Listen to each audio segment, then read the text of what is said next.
Welcome to the Sci-Fi Center, the place to be, where comic books and wrestling collide magically. Movies, TV shows, and pop culture we share.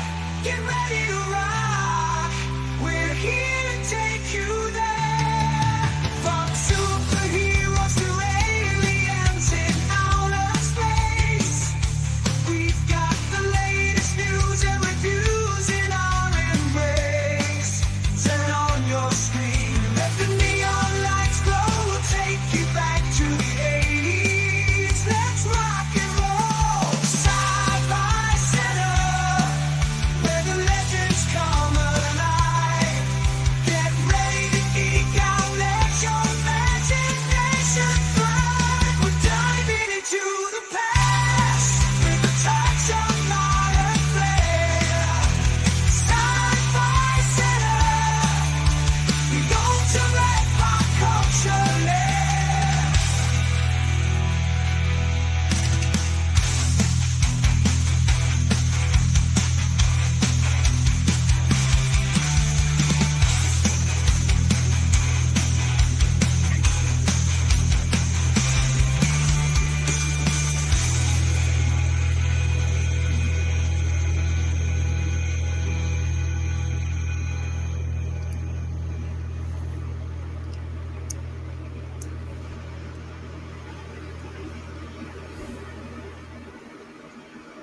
Happy Thursday. Let me get this right. Okay, so I got both screens up right now.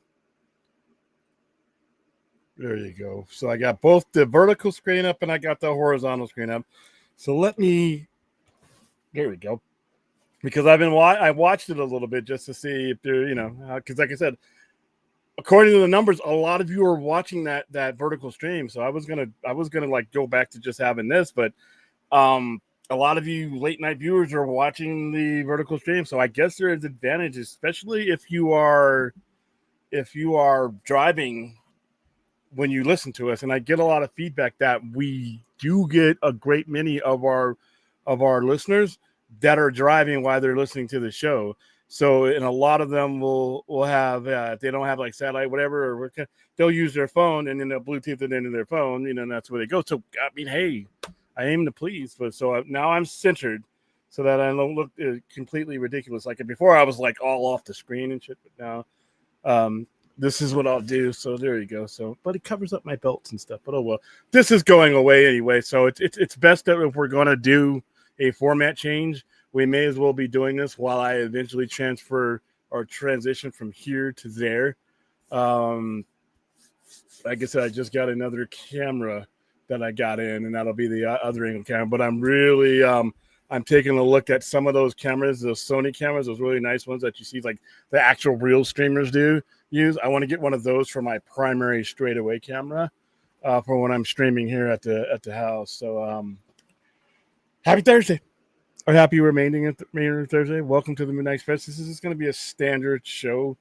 I will be on the air tomorrow afternoon around 5-ish, 4 or 5-ish. I'm gonna try to do the bi-weekly every other Friday type stream just to talk to just to come up with stuff. Look at some new merchandise that may have came in on Friday. Give you guys a glimpse of the store, and then I'll probably if Film Junkie invites me, I'll be on Vodka Stream. This Saturday we will be doing, and we'll be doing it for sure now. We will be doing Spinal Tap, Spinal Tap 2. That'll be that per Quartz donation and request. So we will be getting that done. And then the return of our Saturday overnight. We will be doing a Saturday overnight show. Got a lot to talk about headed into the holidays. So, all right. As always, like, subscribe. For those of you who are watching on Twitter right now, right down below me, youtube.com/at the Sci-Fi Center. We love the fact that you're watching, period. I mean, I would rather have you viewing than not viewing at all, but the channel is based and built around the YouTube format, and it helps the channel out if you are indeed watching us from the mothership. All right. Say hi to whoever the hell's here. I only watched one. I only watched half of Running Man. We had a special screening the other night, but I had to go. I couldn't stay, so I'm going to be seeing it probably tomorrow afternoon. But I will get a chance to see it though. Some of the screenings I get there just to make sure when we have as many people as we sent to this particular screening, I don't like to leave it on the studio people. When we make up that percentage of the audience, I like to be there, but I could not stay. I had other places to be, and I knew I was going to go be able to see it later on.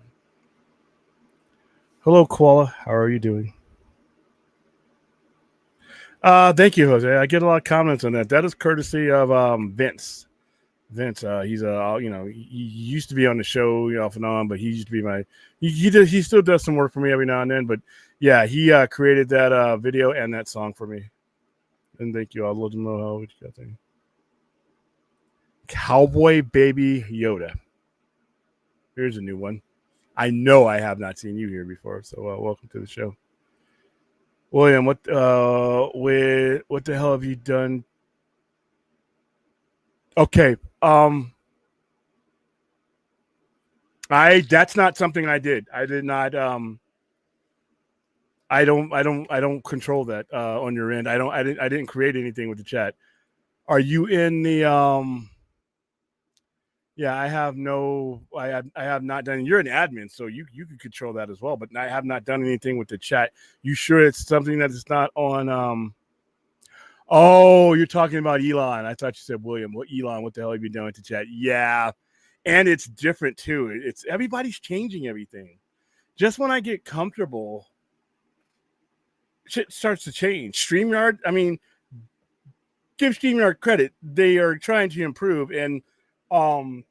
According to, like I said, my metrics, people love this vertical format. What do you guys that are currently in the chat right now think about this vertical? I think it's kind of weird, but I'm the content creator. I'm not the viewer or listener. A lot of people are not watching us. I think like 30 or 40% of the people who actually tune into our show are doing other things while they're listening to us later on in the day, which is something I do. I listen to a lot of podcasts and a lot of YouTube shows, and I'm not there's no way I would be able to participate and listen to them if I sat down in front of them and not be able to get some of the stuff I get done. So this works apparently. So cool. I sent people to see that too. Believe it or not, I did not go to that one at all.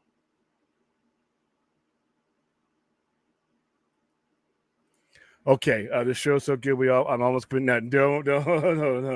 The whole point is that if you're on this and the way the screen is set up, guys, I wish I could show you, but I have I'm on two screens, and I did that tonight so that I could keep myself centered at all times, so that I'm not rolling back and forth. When we do the other studio, the chair will be lined up dead center for all formats, and it'll be set up to, and I'll have the camera set up to where no matter where you are, you don't get an off view of me. So that's why we're going to be doing that. But yeah, do not drive drunk.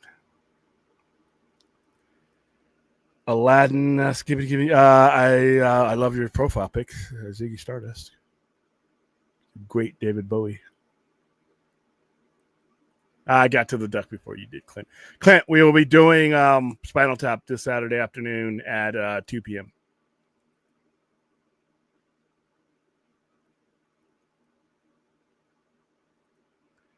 Movie Talk is practically dead on Blue Sky. At least with Twitter, you can make money off of it. I don't make any. Nobody cares about what I have to say.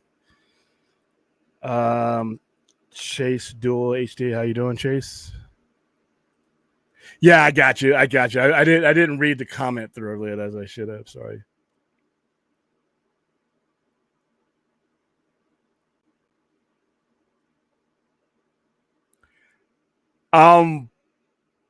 The chat should stay the same no matter what.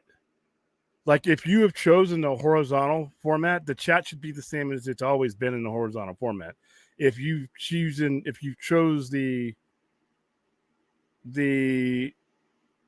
vertical format, then it's going to be different. But if you're sitting at home right now, it's probably best that you do this way if this is what you're used to.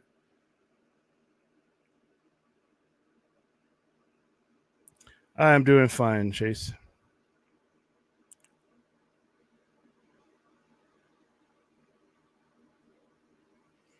I have no idea. I mean, I hear a lot of rumors. I know we're getting a trailer in December, according to somewhat trustworthy sources. So that once I don't know who's going to be in there, but that's, you know what, that's as good a theory as any that's out there, because those are all going to be people that are in the movie.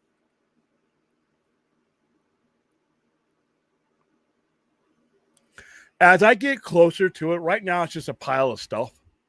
It's just a pile of stuff. I still got to build the desk, and I want to build a custom desk that is not just what I'm sitting at right now. I want it to be, like I explained to you guys, I want it to be set up to look and feel like the Sci-Fi Center does. So there will be yellow behind me, there will be some stuff behind me, and there will be a wide angle shot. So when we start the show, you'll see my Funkos, the stuff that I bought over. My belts will be either behind me or they'll be front and lower, so that you can see them in the wide shot. And we'll go back and forth from wide shot to close-up shot, so that we can show you different things. And then, like I said last night, there will be an area to the left right here where I can stand and like do demonstrations and stuff. So that's what I'm working on. But right now it's just a bunch of unpainted wood, some equipment in boxes. But I'm getting to it. I'm getting to it.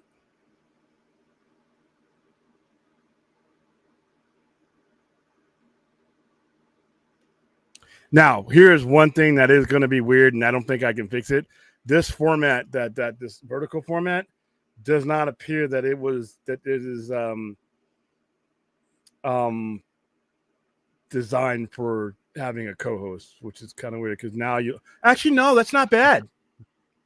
Yeah, because the other night it wasn't. We weren't.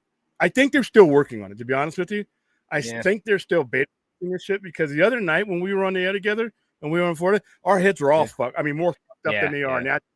Our heads were all jammed up. Now you're dead. You're sitting centered. So hey, that's not bad. I took the it's got the hide vertical thing. I just hit that right away when I see that. It's like I don't need see us 4 times on screen. So yeah, I had it just to orientate myself. I could probably take it off at this point. But when, like I said, when I move over to the new studio area over here, it won't matter, because where my seat is set up is going to be where the camera has the angle to accommodate both of this. So we'll be all right. Did you go see Running Man tonight? I have not had a chance, unfortunately. Okay. No. Like I said, I'm halfway. I was there for 40 minutes, but I wasn't really watching because we had so many people for that movie, and it was at a new place. We usually do AMC Town Square. This time we did Brendan Palms, which is weird. I was wondering why they pulled that one out of their ass. It's nice. It's closer to my house and all, but I had to go over there. A lot of people I had to make sure people, constantly posting, do not go to AMC, do not go to AMC, do not go to AMC. Because if you AMC Town Square, if you guys haven't been to Vegas, it's a traffic trap. It's horrible. It's on the Strip. It's literally the southernmost point of the Strip, and there's only certain ways to get to it. It's nice. It's beautiful. And I love going there. But Brendan Palms is Palms is an off-strip casino. So a lot of people who don't live anywhere near there can get to some of those easier. So I just had to make sure. So yeah, I was kind of watching it, but I wasn't. It looks good though. From what I saw, I want to see the rest of it. Yeah, it's a bonkers fucking movie, dude. It's how do I compare it to what? Yeah, I'm probably going to see it tomorrow. I'm to the Arnold movie. I'll probably go see it tomorrow night. The original. Nothing. There are some Easter eggs in there, and I'm not going to say some shit because I don't even know if I consider them Easter eggs, but they are. I guess that's the only term I have for them. But this movie's just bonkers from like beginning to end. It is batshit crazy. Your head is gonna hurt, your neck is gonna hurt because he's scaling shit, he's jumping off of shit, he's being thrown off of shit. He's flying shit. It's just fucking crazy. It's like Tom Cruise's idea of Running Man, almost much faster. Really? Because he's literally, from when I'm watching it before I had to leave, he's literally hopping from one thing to the other. At least in Mission Impossible, he does his crazy shit, but he's not hopping into one calamity into the other all the time. This movie, he's literally like a video game. You finish one level, you don't even get time for your points to rack up. He's jumping into other shit. And I'm like, wow. Very fast pace. bonkers ass movie. It was fun. I'm like, I wish I didn't have to go, but like I said, Yeah, I was checking. that shit. Again, it's like I seldom these days get out to the theater on Thursday nights, so we probably could try to give it a look at tomorrow night. I'm a Coke guy, either Coke or cherry Coke, but I've cut down on soda. In fact, to be honest with you, the only time I drink soda now is at the movie theaters. Even when I get fast food now, or when I get burgers or anything like that, I don't get. I have replaced soda with pretty much this and water, mostly water.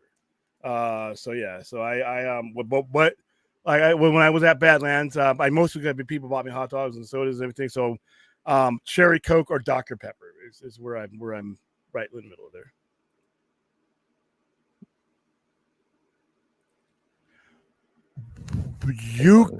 You're talking on the chat now. I don't quite. I think I'm missing what you're trying to tell me. Pick one so we can all talk on the same chat. Well, I don't know. So you're on both right now. I'm okay. So I have both screens up, Clint. You're on both. You're on the vertical and you're on the horizontal right now. I'm watching. I'm seeing your comment right here. When I bring up a comment here, I bring it. It's brought up in either chat, in either stream. It's the same stream. Let me know if you need me to clarify that.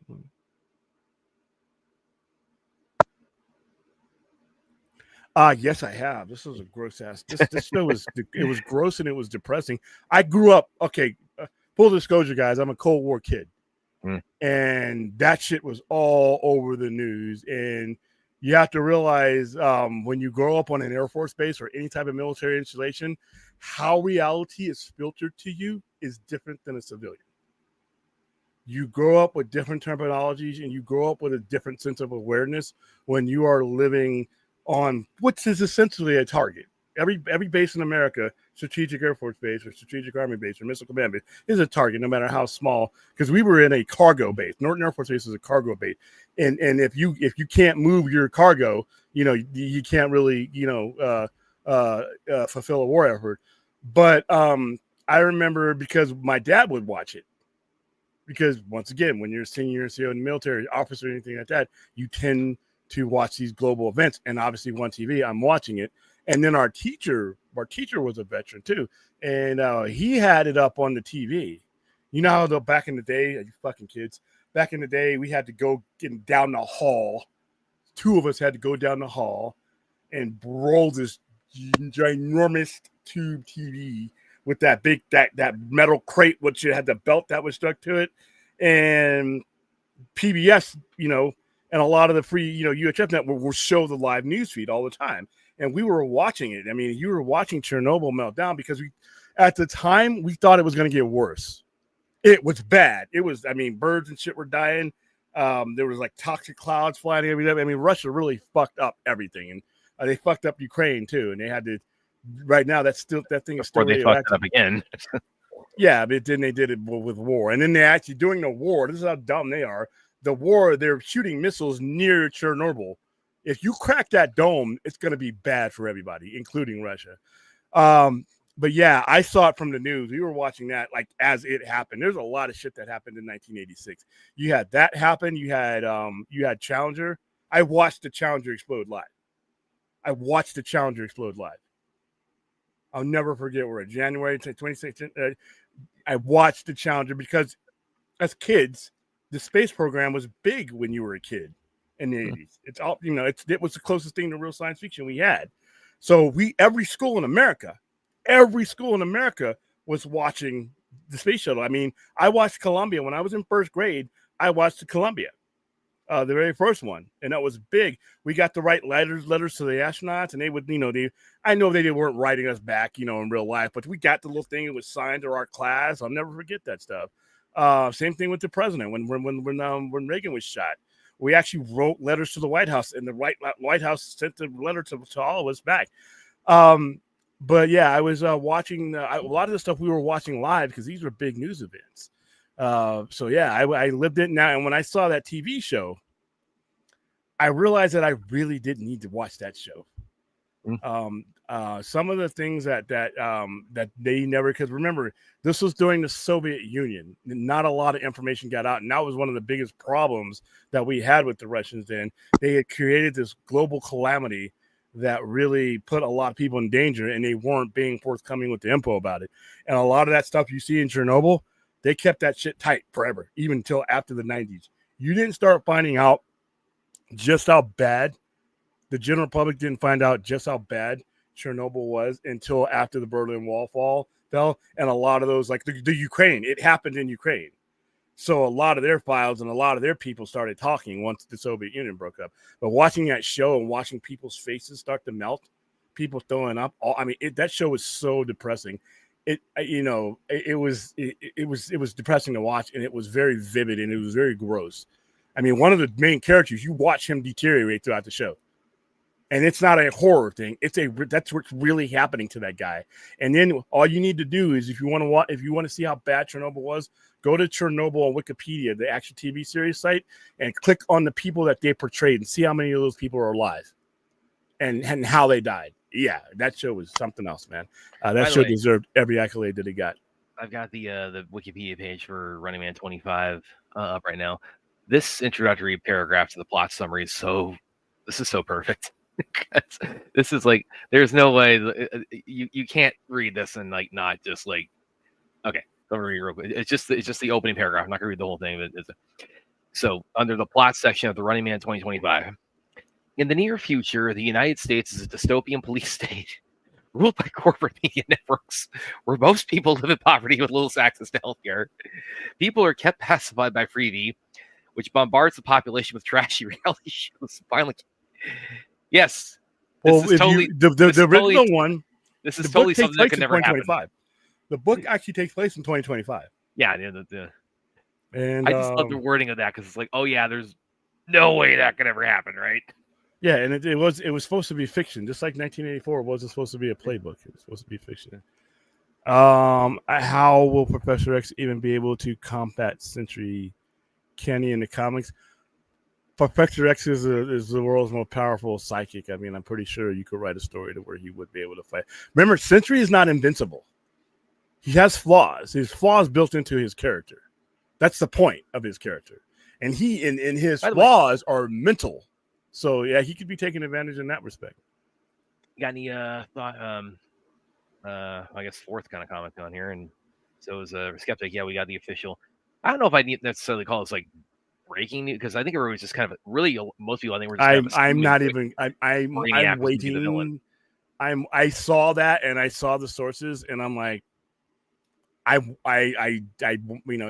that to be the case, but I don't believe any of those sources yet. That's why I didn't bring it up, because some of those sources are not even 40. They're not even 40% right half the time. So it's like, I'm pretty sure if it's true, then a conglomeration of actual legit people, maybe even James Gunn himself, since he's executive producing it, will bring it up. But right now, I've been hearing Brainiac's going to be in Superman my entire, movie Since going live, Superman in Superman period. They've been trying to put Brainiac in Superman since the 70s, and it just never they made the Kryptonians. That's why we got the not. That's not that Superman. I'm not saying it's good. I'm just saying that it was it's no connection. There's no connection to that. No, they did want Brainiac in Superman 3, and they got to give us a piss poor supercomputer. No, they did that. What they gave you in Superman 3 was what they meant to give you. They were not trying to sidestep Brainiac. They just didn't want to use him. There's no remnants. It's just like Bizarro's sort of in that movie. It's like no. You have to understand, Brad. Fight, They don't do that. They may not do it right, but they don't do what you're saying. And the reason why, they own those characters. If they want to use those characters, there's nothing stopping them from using those characters. There's nothing, even under the worst case scenarios, for them to do something as stupid as they did in Superman 3 and have that connected to Brainiac. They could have used Brainiac, no problem. There was nothing stopping them. They just didn't want to. You have corporate suits at that time who basically picked the most familiar thing. They picked the most familiar thing when it came to Warner Brothers, and all the way up until almost recently, the last decade and a half. The people who invest the money don't want characters that the general public don't know. And every comic book head, including myself, knows who Brainiac is, understands the impact of Brainiac.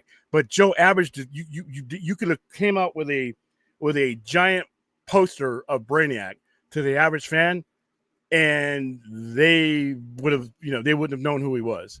So the people funding the movies were never going to do that. That's why in all the Superman stuff, you either got really bad enemies that nobody knew because they were made up, or you got the classic fucking Lex Luthor all the time. Same thing with the Batman movie. Who'd you get in the first Batman movie? You got his most famous villain, and then once he was gone, you got some of his more famous villains, but you didn't get any of Batman's obscure villains. You didn't get any of that stuff. So no, if they wanted to do, they had no intentions on doing Brainiac in Superman 3. They did what they wanted to do. It was a poor decision, but until I see James Gunn say Brainiac is the villain for this movie, then I'm not going to believe it.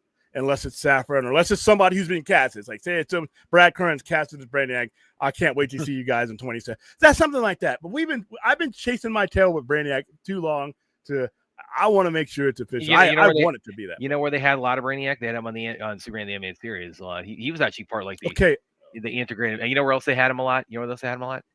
Okay, shows. Okay, and this is not me. Don't start with me. You guys who will defend. And they had him on cartoon too.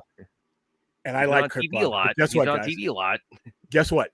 Total combine all those audience together, they wouldn't make up 1/10 of the general audience. And I'm being generous. Nobody watched Krypton. The amount of people who watch the animated series are not anywhere near the proportions that you would need to risk that on the big screen. And Smallville was on the CW. So without making fun of anything, and let's be realistic about when you put something on the big screen, that's the big time. That's where most people are going to see it for the first time. All right, not on a kids cartoon. All right, not on a channel, a dying channel. It's just not where it's going to be on the big screen. That's just reality. So I'm still waiting for, and I loved Krypton. I thought Krypton got shortchanged, but I also knew realistically on that particular channel that was moving away. No, that was on Sci-Fi Channel. Yeah, almost a worse scenario. To be honest with you, at least I didn't buy into what the CW was doing, but at least they didn't give up on their identity as a channel. They just didn't have one. The Sci-Fi Network gave up on their identity. And it was right in the middle of when Krypton, they decided that they didn't want to be sci-fi anymore. They wanted to be something else. They went from Sci Fridays, which was one of the best nights for a geek. I mean, at one point, listen to the lineup on Friday nights.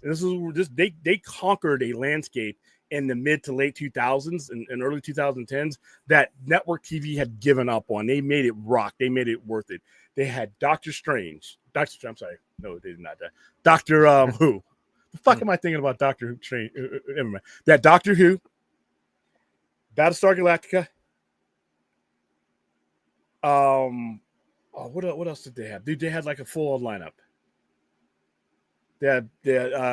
I pulled it up one of these days because I said the death of sci-fi. Yeah, but again, the point is that Brainiac he's been confined to TV. Yeah, so because long, and he's had a couple there's no risk starts. He's had a couple false starts movie-wise, and I mean, there's been no false starts. There's been no false starts. There was a treatment they for where for Superman 3. It's like, and this went on. This made it online. I haven't read it from on the Wikipedia for it. So this is under production on Superman 3. So Richard Donner confirmed that he had been interested in writing at least 2 more Superman films, which he intended Tom Thompson to direct. Did they make and use Brainiac as the villain of the 3rd film? Which Donner we departed did the not series during the production of Superman 2. Okay. It was announced in December 1980. Producer Ilya Salkind wrote a treatment for the film that included Brainiac, Mr. Mxyzptlk, and Supergirl. The treatment was released online in 2007. Okay. And that's got a whole bunch of like what their roles were going to be. Point being, guys, where it matters, and I'm sorry if I'm hurting your feelings, where it matters, we haven't had a Brainiac. Where it can draw the biggest audience out there, We know where that's going to be. We know where that's going to be. Where it matters, where it is relevant big time. Not whether you liked it or not.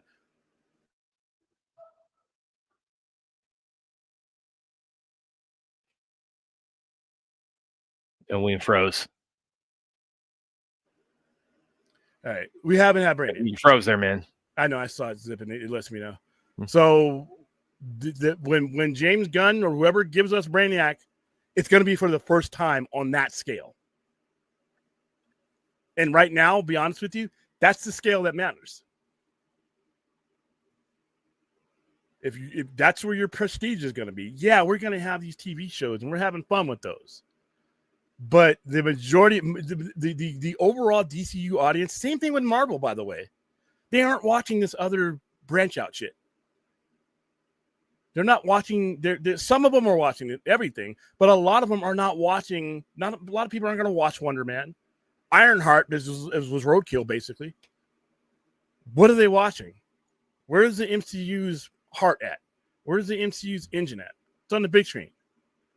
So really, if it hasn't happened there, it's gonna head there. Everything ends up on the big screen, even with Daredevil, even with the Punisher. Eventually, everything, that's where it matters.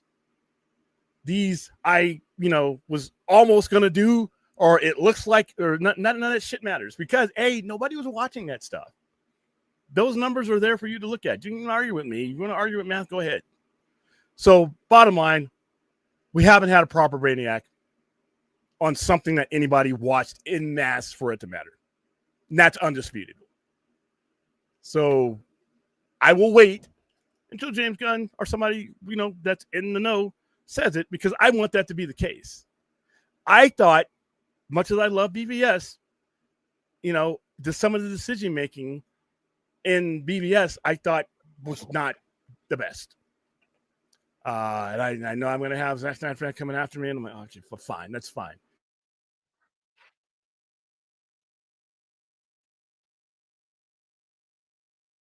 He froze again. Okay, while we're waiting for William. Okay, I'm back. Yeah. It's not me, it's StreamYard. It's not even my internet.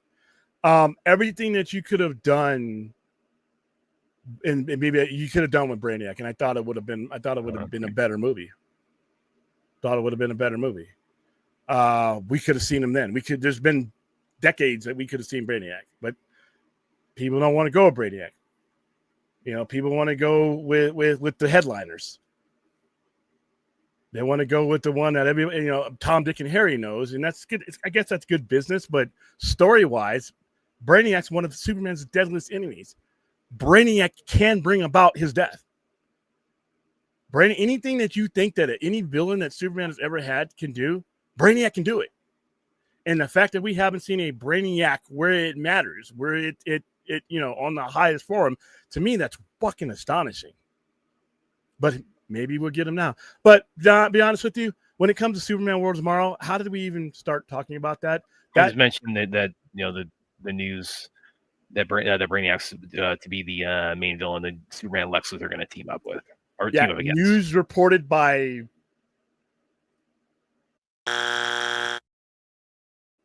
pretty big faux pas. It's like, you got that wrong, and like, you're reporting on this. I'd be like, it's a rumor. It's a rumor. It's all it is a rumor. It's a rumor for a movie that may as well be 2,000 years away right now. I am not thinking about Superman, Man of Tomorrow. I am not remotely close to thinking about that movie. I'm barely thinking about Supergirl, and I'm looking forward to that. You know what I was looking forward to? Still am. Lanterns. What you may be seeing after Supergirl. Which fucking pisses me off, if that's the case. Yeah.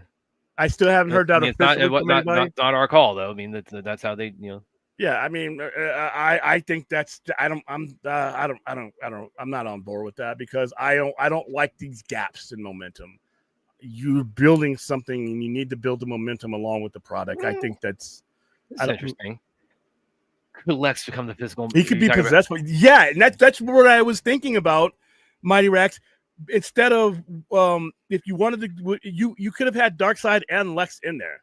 Well, yeah, you could have had Darkseid working for Lex. You could have. I think he suggested a while back that he might be possessing the mind of Rick Flag or something. Like it was That hilarious. yeah, that could be what happens. And if that's the case, Why he I does would this have like rather left seen. turn from Yeah, because he's evil as fuck. And you could be using that place where he's at.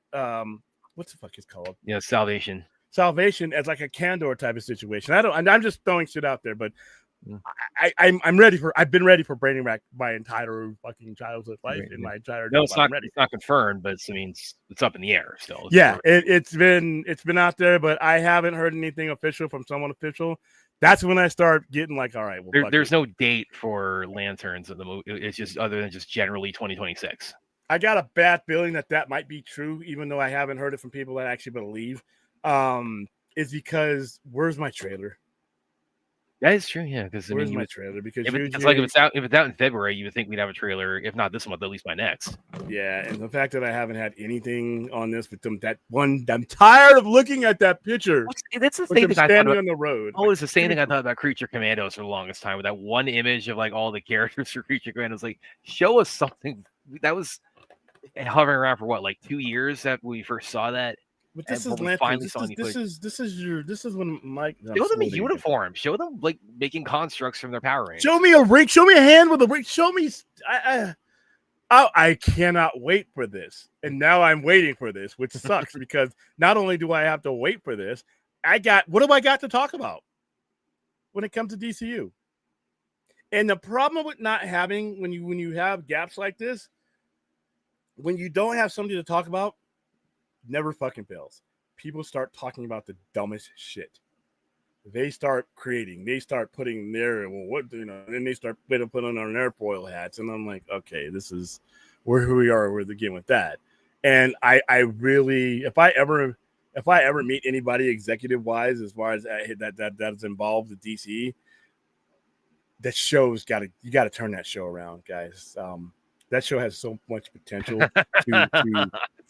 to fill in these gaps and to keep the momentum going right now, and that show's just not doing it for me. I had such high hope for that show. It definitely could use a tune-up, Aaron. I wasn't a big fan of how they marketed Superman. Well, Superman did all this money. You guys are all wrong. No, we weren't. You could always do better. I know Rash. That's why I was laughing at. He sent me a DM. I'm gonna pull this up because this is pretty funny. I thought Superman should have been marketed as if you were marketing the entire brand of DC, not just a movie. And yeah, you made money. Okay, could you have made more? Why, if it were marketed better, could we have gone 750 maybe? If we spent the time from the Super Bowl to that point, to getting people, greasing his kids. I don't know. I wasn't a big fan, regardless of the outcome and how the numbers turned out and how they, it was deemed successful. I'm still not a fan of that, because the reason why I'm not a fan of it, if I'm wanting a movie to be successful, is because you playing. It's a risky game. The general audience and it has been being fed these movies in this way for so long that the mind is conditioned to intake these things. And I just don't like messing around with that formula. It's just if it's not broke, why fix it? Here's a Rational sent me. This is pretty funny. Come up. There it goes. So, as Film Junk would say, exclusivo. In a plot twist straight out of the Matrix, the real conglomerate sci-fi center clinched a blockbuster $75 billion deal to acquire Warner Brothers Discovery. Boy, I wish I had the money. I wish Sci-fi Center. If we get Warner Brothers Discovery, we get DC's. You better believe there's going to be some changes made. You better believe it. Hold on. There you go. Thank you for the $2 super chat, Rational Scrafting. Live stream yourself, building the studio, monetize everything. I might film some of it.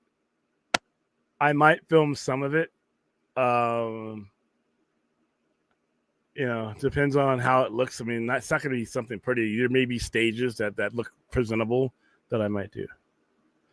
Sorry to hear about the passing of your. Sorry about that. Just Manson. I'm assuming that this is something serious. I mean, I can't tell that this is something serious that happened to your pets, and I'm an animal lover, so sorry if that happened to your dog. Williams Saturday is going to be a rainy day in Vegas. Light rain. We just had some right now. I mean, not like hopefully not like last year where you had like Noah's Ark like floating right past you. Yeah, just like a couple of weeks ago. Like I said, if any of you watch this show for any amount of time, you know I have no fucking use for the rain. I'm done with the rain here. I came to the desert. I did not come to. I didn't. I'm not in Portlandia.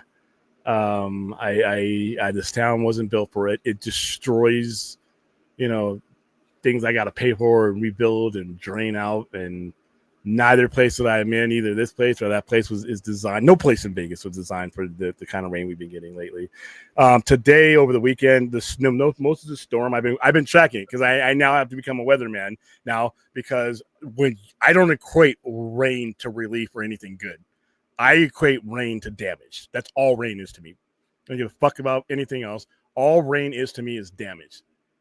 All right, so I have no use for it here. I mean, if I need water, guess what?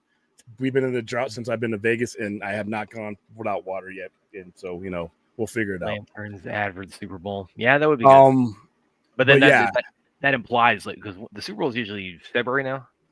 It's been in February for about 20 years. Yeah, so if the first trailer's in the Super Bowl, then I wouldn't expect to see lanterns till like May at the earliest. Going back to this one of the things when it comes to the studio and everything else, that part of the house and the office had to be repaired because of water. And then obviously I don't think I've shown you guys the buckets that fill up on the side of the train. So yeah, I could give a fuck if it ever rained here again. Sorry for those of you who are have your hands out waiting, doing your rain dance. Don't care. So yeah, but I'm watching. The storm is going to be in California. They're going to get 2 inches of rain. That's where the storm front is. We're going to get the carryover that, but there's a high pressure system that's not going to make it as hard. I have done some patching in both areas. I can't patch the other roof because it's an area I can't get to. But not every time I see rain in the forecast, it's like literally somebody shitting down my throat. That's the equivalent of rain does for me here in Vegas. Lanterns out for Super Bowl. You don't have to be in May to do. Fucking Cloverfield Paradox had a Super Bowl commercial, and they were letting you know that day that it was airing that night. So I mean, it doesn't have to. That be was May. Like the most rushed marketing ever for it. And they looked at it and they didn't like it. That's what would happen. William, I think it's better to just disable the vertical mode. 2 of the same streams will just confuse and annoy audiences. Well, I can't disable it now because the stream is running, and I haven't heard enough from enough people because people are still finding the stream, and there's actually more people watching now because of that. So I mean, I got to look at it.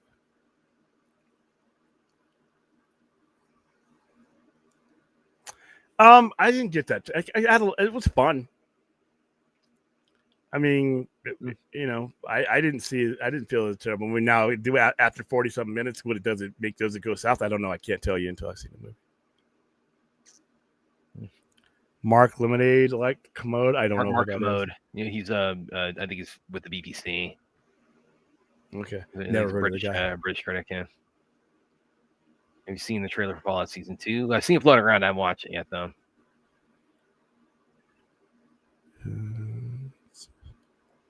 I'm just looking.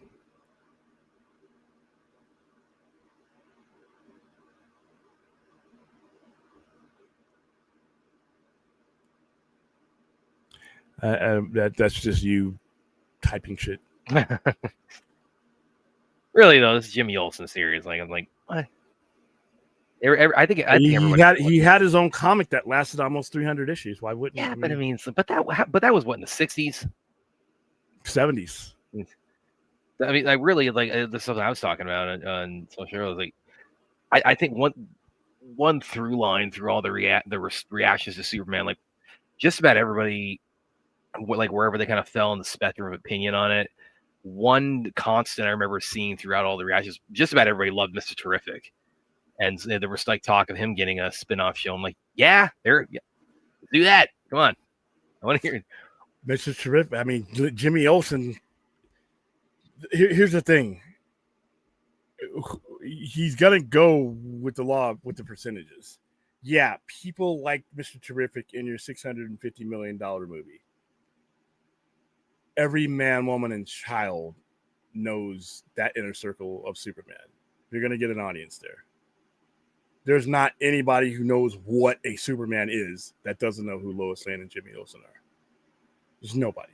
Yeah, but he can headline his own show though. Why wouldn't he? I mean, what is this going to be? Is it going to He's not the headline of the franchise. He's a support show. So it's not just like he was a support comic. Nothing hinges on his show.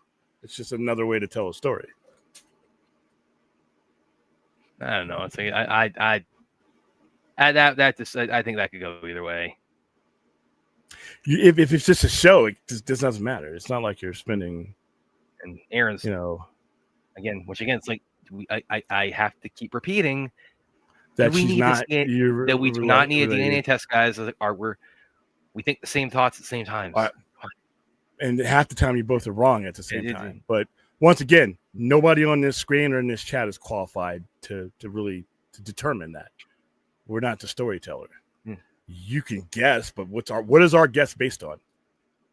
You have a filmmaker and an executive producer that's been doing it for 30 to 35 years, and you have us. Okay, I wouldn't even bet on me. So where's the data that Jimmy Olsen show is going to be a breakout hit? Superman.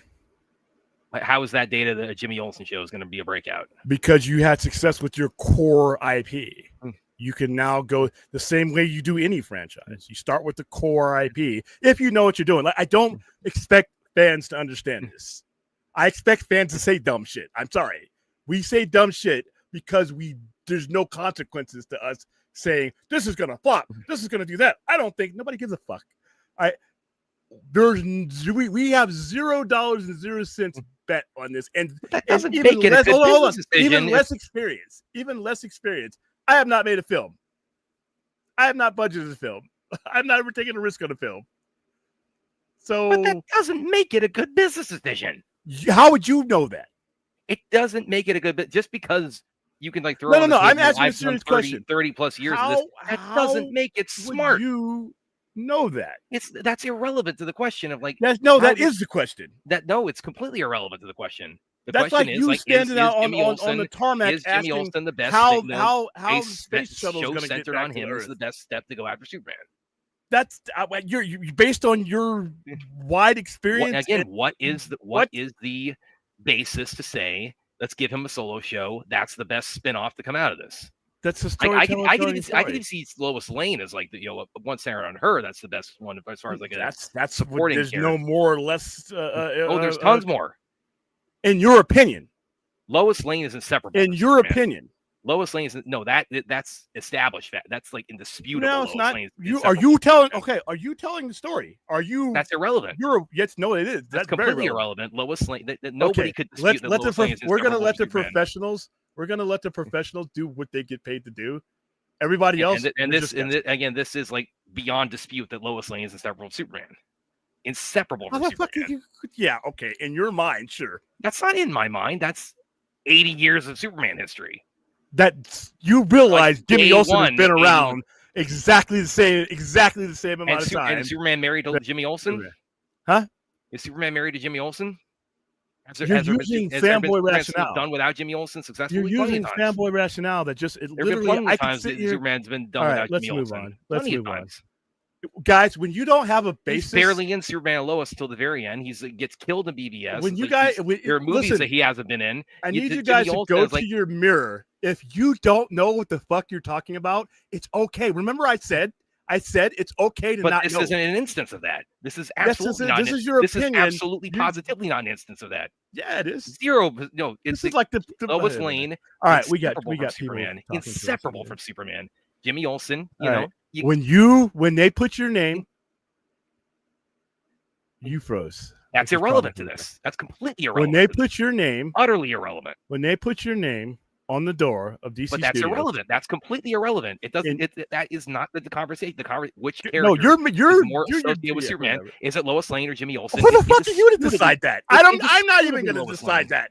I'm not even the one to decide that. Who did he marry? The fuck? What? Stop it. Who, No, I who's he think you're married just to? trolling me. I got trolls in the chat. Who's had her name in the 2 shows that he's been in?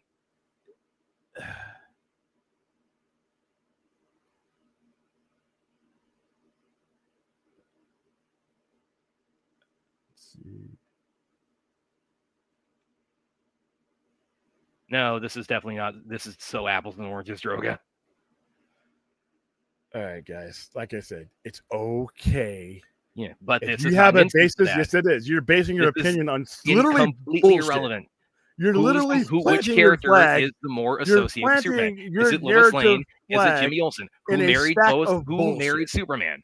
Who is the one that's like day one? Every single iteration of Superman does What not the fuck have does that matter? Lois Lane. Okay, hey, here's the reality. Here's the There are reality. plenty of times. Hold on. Time Jimmy out. Olsen. Here's the reality. You ain't James Gunn. That's irrelevant. Is it? Are you telling the story? Completely irrelevant. Is It's it your story? 80 years of history. Which character is the All right. one that has the more? This is when they say fans Superman. do the most damage. But this isn't an When instance. fans don't, this is a very good instance. Is When observable. we fans don't know our reality. place in the order, things get fucked up. But this isn't an instance. When of we that. fans This is start in to no way an outthink, instance of that. when Brad the journalist, who I give him all the credit for, tries to outthink the filmmaker, that's This like isn't a trying. bull This and is an ant. succeeding. This is a bull going up against a fucking rat. This isn't trying. This is succeeding. This is not seeding. This is thoroughly succeeding. Which character it's fucking is up the the show, is what character it's doing. is inseparable for Superman?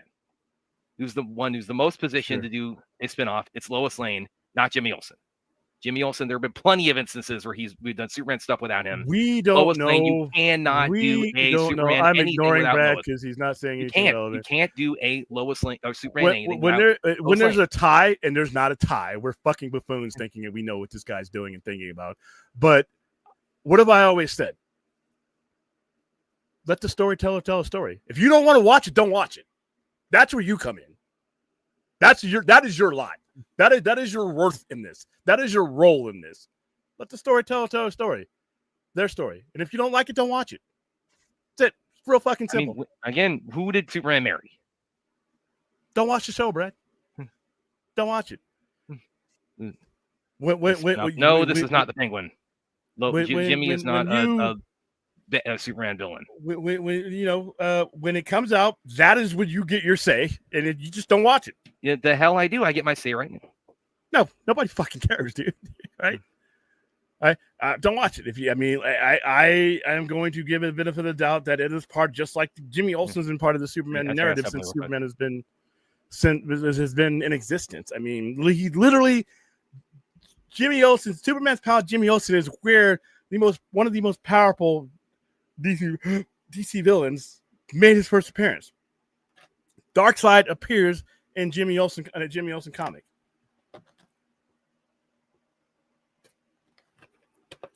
Wherever Jimmy Olsen fits in James Gunn's storyline is where he fits. Now, if he does it and I decide, okay, well, there's just not enough here for me to watch it, then I'm fine. I just don't watch it. I'm not going to second guess why Jimmy Olsen over Lois Lane. It's not my fucking story. I throw my hat in the ring when I'm like, you know what, this sucks. I'm not watching it anymore. I'm not feeling this. That's where I'm at with it. But right now, which character has had their name in 2 Superman shows, and which has not? Why would James Gunn give a fuck about any of that if he's trying to tell his story? Who is the more? Is James Gunn sharing script with you? Do you have insight of his what he's? That's irrelevant. Okay, you can't say that's irrelevant, and just because your opinion is. It's not an opinion. It's a matter of like which character is more joined at the hip with Superman. How you doing, Antonio Baker? What's going on? I don't know what's going on with the Arkham series, no, they turned it into something else. It's still happening. It's just not called Arkham anymore. It's called it's Gotham PD. In fact, yeah, it got rolled into Gotham PD.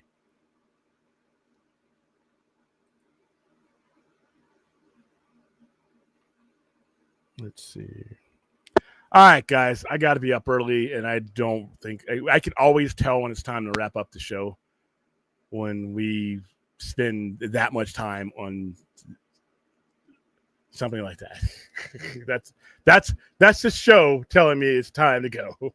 Time to go get my food. And no, the Arkham thing, from what I can tell, got merged with Gotham PD, and that's where the whole Gotham crime story for Matt Reeves' universe was coming from. But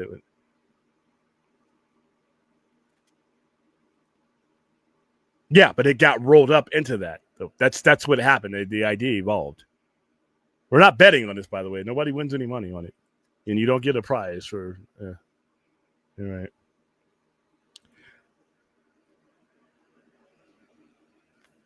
Oh, thank you. What can I tell you, man? I mean, I bet that's fourth.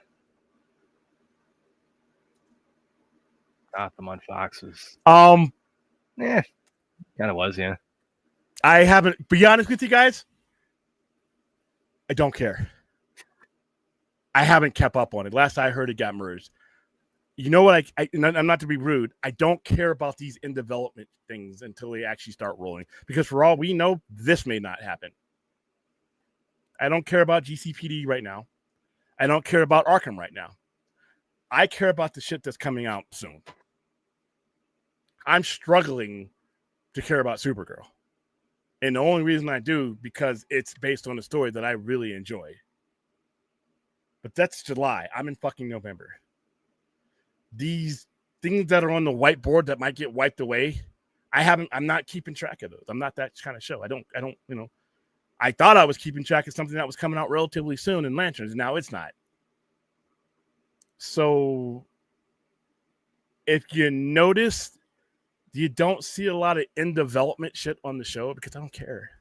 I will care as it starts to become real. As it becomes, it's not a rumor, and it becomes, we got cameras on actors and actresses and pre-production and all that. That's when I start caring. That's where I was carrying with Green Lantern or Lanterns. We handled Superman the same way. You guys wanted me to start talking to Superman 2 years before the movie was coming out. And as we got inside of a year, that's where we sort of ramped it up. But yeah, that's a problem that I'm going to have with the DCU. I don't care about the projects rumored to be in development or I don't care until you put camera in, actor and actress in front of camera, and I start seeing trailers, I start seeing stills, I start seeing things like this, I start seeing people casted in it for real, actually on their Twitter or on their Instagram saying, I'm so happy to be so, then I don't fucking care. Because what am I going to talk about Arkham for the next night? When is it even happening? If I got to wait for Lanterns until the fucking summer, who the fuck knows when Arkham is happening? Same thing with Clayface. The more I start seeing about Clayface, the closer I start getting to Clayface, the more I start caring about Clayface. But what we've done is we take things and we choke it and break the vertebrae and choke the life out of the conversation. I'm just not ready to talk about or care about any of these things. So forgive me if my details are not clear on those. I'm telling you right now, Arkham is so far off my radar right now, it may as well be in another solar system. Or GCPE, whatever it is, it may as well be in outer fucking space right now because that's as close as it is. That's as close as it is to happening. We got shit that's like done that I gotta wait till the summer for. We're not even in the winter yet. We're still in the fall of a previous year. So yeah, sorry guys, I'm just not that enthusiastic about it. I might have to start giving this stuff to Superman treatment because, like I said, what would have happened? We'd have ruined this channel running Superman into the ground for 24 months. I could barely do it for the time that we needed to, and I was promoting that movie. So yeah, we'll wait. Let's put a moratorium on any of this shit that they're doing until they actually start doing it. I don't do rumors, guys. I don't care about rumors because most of the rumors are bullshit and they come from people who are full of shit. It gets clicks. As soon as I see some of these things that are based on, you can see things coming together with some credibility and you can start seeing a pattern of credibility, then we'll talk. Right now, most of the stuff that's popping up on the screen is just somebody said, somebody heard, cosmic. I mean, some of these websites that have had a history of just putting stuff out there, or is where some of the stuff is coming from. I'm just not ready to invest any time in any of that stuff yet till I hear it from the horse's mouth or somebody who's at least in the damn stable with them. We haven't had that yet. And they need to up the game, by the way. They need to do better by that, by the way. Like I said years ago, when he first came along, I should not be getting my news from rumors. I should not be formulating my opinion about any of this stuff from rumors and blogs and somebody else's podcast and people who are 35 degrees of separation from it. I should be getting that from James Gunn or DC, period. I should be getting that from them. I shouldn't be having to guess when and what and where. And withholding all this information, if you think that we don't want to put it out there until so, okay, great. Put something out there. Put something out there. Otherwise, look what we got. We got, he hasn't announced. I shouldn't. Why would I care about a rumor about Brainiac unless I hear it from the guy who's writing the movie about the movie Brainiac? Hell, Safran, who I don't really give two shits about, he's the executive producer. He's part of the lexicon. Because if I don't get Brainiac and Superman, and after all this buildup, and it's that information didn't come from anywhere that was, stable, now I'll be mad. I'm being mad as I am about fucking Lanterns until September. So I got another season of 110-degree heat before I get Lanterns. Not too happy about that. Let's see. Yeah, I'm sure when Gotham PD or whatever its form it comes out, I'm gonna love it. But we're nowhere near that right now. We don't. Yeah, we're not anywhere near that. Yeah, I mean, and in the interim, I don't want to hear about your concept or your in development shit. I want to hear about your shit. I want to hear about what's going on now. It's just, damn. Well, I just watched a video saying the Joker was the last movie for the peak of superhero craze before it slowly went downhill. Crazy thing. I don't agree with that, Sonov. I just think if you'd have made a good Joker 2, we wouldn't be having this conversation. If you would have continued the momentum and the tone of the Joker that did very well, and you would have grown with that movie and done things that were logically next to that movie, I don't think we would be talking about superhero. See, we only talk about superhero fatigue when there's bad movies out or when the movies are underwhelming or when there's enough movies that have been released to where a good one has a hard time getting up the mountain because people are like, ooh, Captain America, Brave New World. How do I feel about Fantastic Four, which was a movie you should have seen? But you blew your wad. You spent your money on a disjointed Captain America movie that wasn't very good, in my opinion. That stuff kind of takes the wind from you beneath your wings. I don't think when it comes to peak superhero movies, how do we know that Spider-Man? I mean, we don't know. I don't. We have peak. We're comparing 2019 area, but we don't know what's in store for us or how people will respond to it. So I don't know if we okay. What is fourth thing? Would have made me see Matt Reeves' universe, Antonio. What's saying that you're not going to see Matt Reeves' universe? There's nothing saying that you're not going to see Matt Reeves' universe. And there's a lot. Remember when Matt Reeves is done and Matt Reeves has walked off, and then you see Matt Reeves talking about the script of Batman. You see a picture of the script. That's why I just don't want to dive into this stuff because we really don't have a lot of information.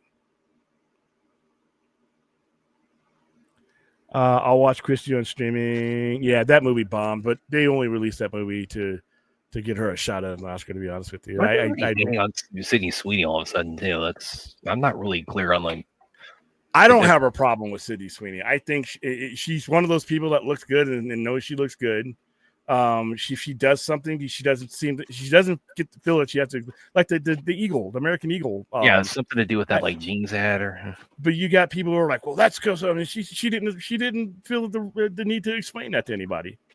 If you interpreted that as something else, that's a you thing. She did a Gene commercial, as far as I'm concerned. Yeah, but then I she don't have got a like problem. who was it, the Ruby Rose, like really like took shots at her and about like you're a creep and you caused Christy to bomb, and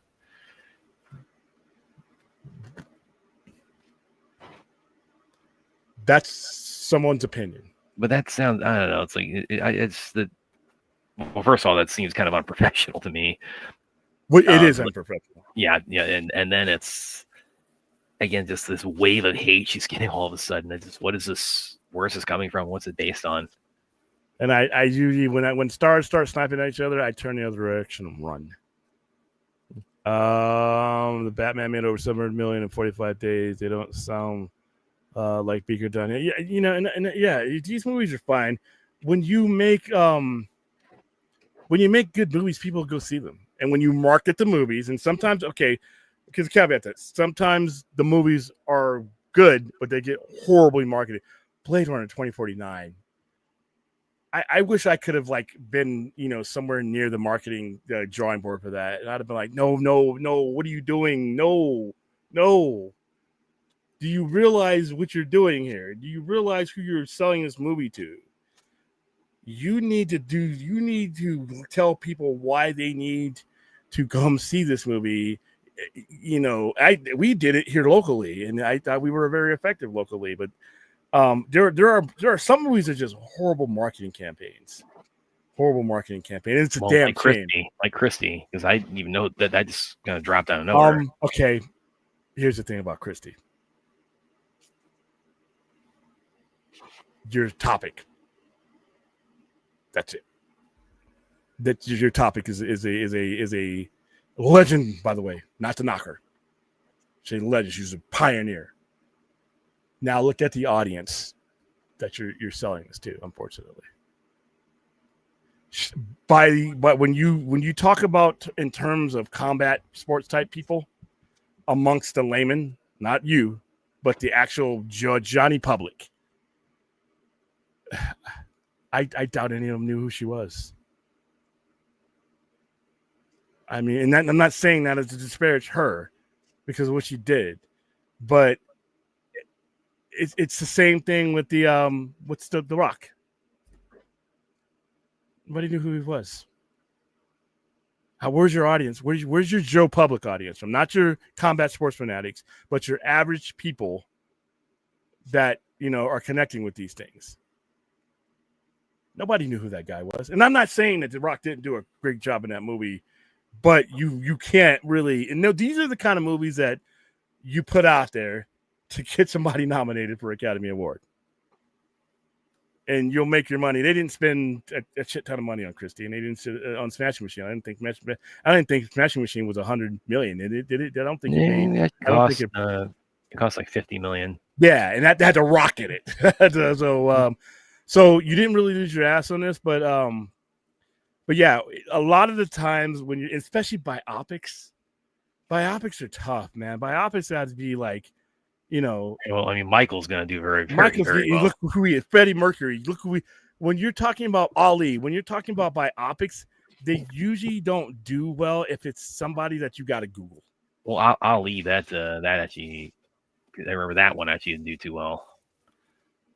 I thought that did. I thought it creeped over. I know it got Academy Award. It got not Michael Mann. That was one of his few. That bombed. That lost. Man. Yeah. When month did that release? Because I thought it got released at a weird time too. That was 01, December 20. It was Christmas Day 01. It was budget 107 to 118, box office 87.7. Yeah, that's the movie that you put out there for the prestige of the studio, so that studio can send out for your consideration things. Because once you get when you're up there on that stage with that Oscar, that's they love that shit, dude. They love that shit. Will Smith got nominated for Academy Award. Michael Mann got nominated for Best Director. I think that got nominated. You have it in front of you. Let me know. I think that got nominated for Best Movie. In a field that it had a real shot at winning, if I'm not correct. It did not. No, it got best actor, best supporting actor, but it did not. See, in that movie, and look if you pull up that Academy Award winning, that movie had a chance to win all that, and I don't know what it is about Michael Mann that just don't. He didn't get nominated for Heat, and that's a fucking shame. Heat's one of the best movies of a generation. He didn't get nominated, but then again, I'm not going to go into the Academy Award because we know. Well, we know did now. they even watch the damn thing? And I have an understanding now about the Academy Awards that just that changes everything for me. How about that? But Will Smith, that was one of his ones I thought he could actually win.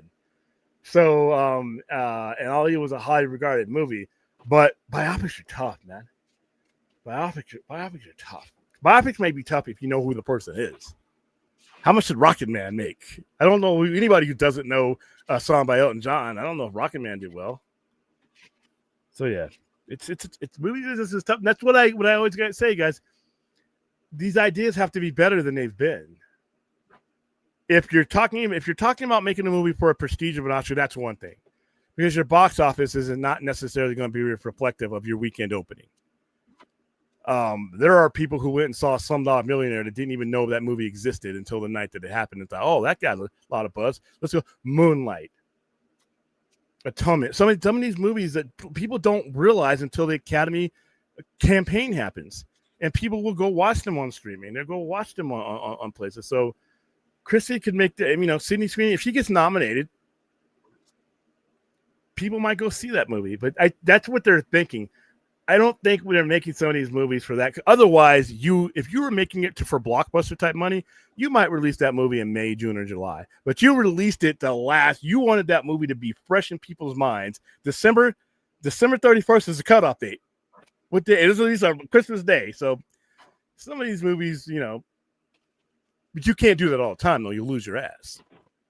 But there are some movies that these studios are like, because that Academy Award, when you're a studio, it helps you get funding. It helps you in a lot of different ways. Pamela Anderson's SLO, fourth. Okay. By the way, is she going to get, did she qualify for this year? Or was that for last year? Was last Showgirl? Yeah, I can tell you about what. I need to look that up. I mean, she said, yeah, hey, listen, it's a fair. If you hate somebody, that's a fair. I don't know why. I've never had an issue with her.